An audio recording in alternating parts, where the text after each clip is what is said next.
Okay, so second step natin, I think we're going to skip for a while muna si sanitization. So gawin muna natin si validation. Okay, so punta tayo sa ating index again. Then first na po pwede nating ayusin in our index is maglagay tayo ng required dito sa ating mga input field.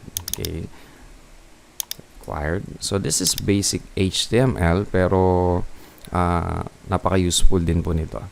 Okay. And then we're going to limit our username since ang nilagay natin doon is maximum ng username natin 20. So maglagay muna tayo ng min length natin for our username. Not min, okay? So min length ang gagamitin natin and max length na 20.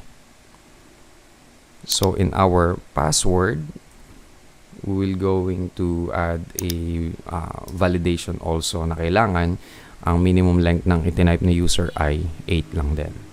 Okay, so etong part na to, yan. So since ang security is a layer, hindi siya enough. Okay? So pwede kasi yung user natin when we are something like this. Ayan, so kapag nag-register tayo, as you can see, please fill out this field. Hindi na siya makakapag-enter ng blanco. Though sa previous version natin po pwede. So kapag ni-right click niya to, nag-inspect element, tinanggal niya ngayon yung required, tinanggal niya yung min length na yan, it is possible na makapag-register na siya.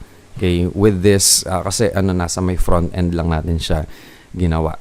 Now, we will going to handle that much more dito sa ating back end. Now, lalagyan natin siya ng trim. Okay, yung ating post, full name. Lalagyan natin ng trim na function.